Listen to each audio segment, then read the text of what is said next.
Hello and welcome to the Roscko Rundown. Here we have this 6,700 mile 2006 Ferrari F430. Its current bid is $120,000, ends in 5 days, and 11 comments. So not a lot of talk. We'll have to go see what those 11 comments are in a bit. Now, if you guys aren't familiar, we're going to look at the bad essentials. But before we dive in here, let's go ahead and look at this bad boy because this thing is nice.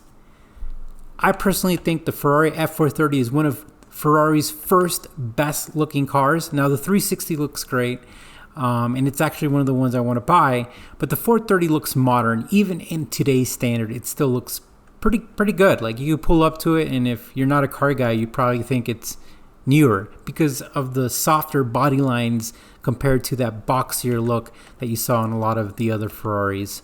The front end looks pretty good.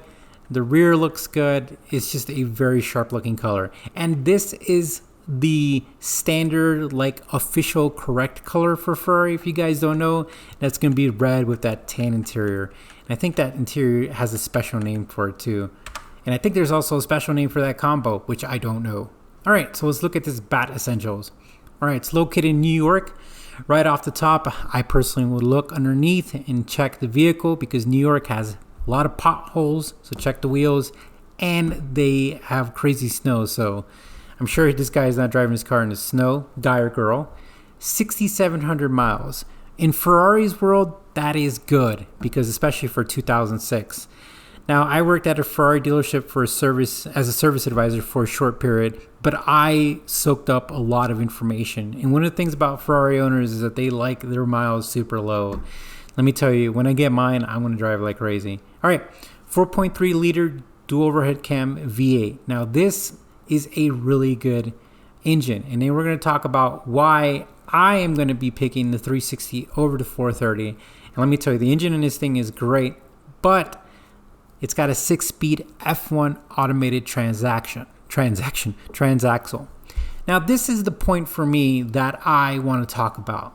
So this was pre-dual clutch transmission era, right? So these guys were still doing their F1 transmissions, but there really wasn't that DCT, you know, the Porsche DCT, the Ferrari PCT, McLaren, the Lamborghini.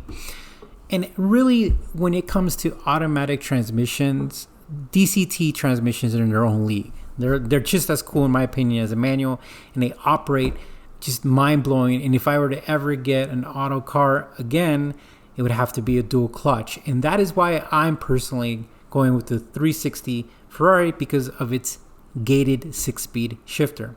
Now, I actually drove a blue Ferrari F430 that was a manual, and those are extremely rare, like super rare. I don't know the numbers, but they're really rare. All right.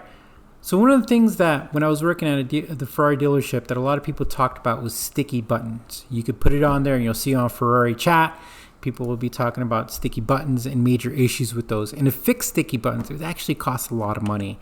Essentially what happens is that this residue would melt in pretty much all buttons. And when you touch the button, like the button would be like Play-Doh and it would like warp and then come off, and then it was a big issue. So let's see if they even talk about that, because I know when people are selling their Ferraris, they usually talk about sticky buttons.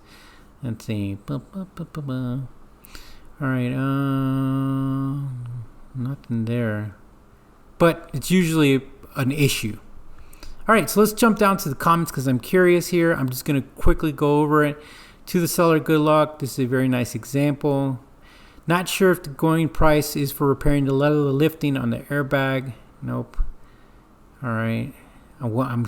Somebody's got to mention the comments and about the sticky buttons, but I don't think we see anything.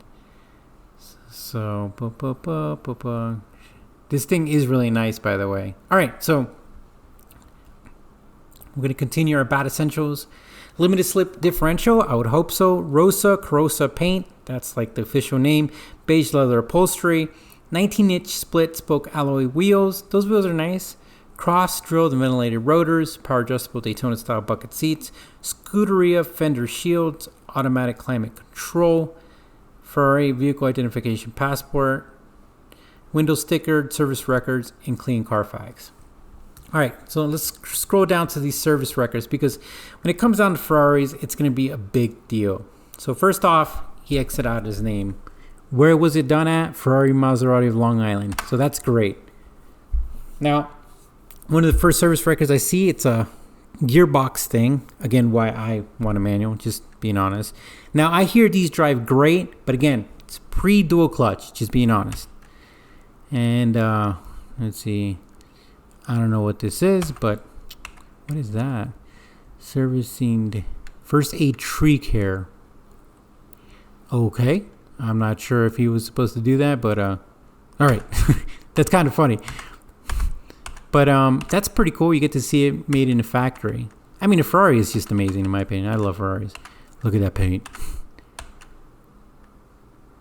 Machine is a dream, weight is a nightmare. Oh man. Look at this. Well guys, this is about it for this Ferrari. I love it. I love the style. I think it's aged well, and I think it's an incredible car. I've never driven an F1 transmission, so I really, it's in my head as far as the DCT. Maybe you should drive one. But at this point in time, I'm sticking with 360 gated transmission for my next car here that I'm looking forward. Well, guys, I really appreciate you listening and watching. If you got any comments about the F430, let me know. And you guys take care. Don't forget to punch the subscribe button and share it. And we will talk to you soon.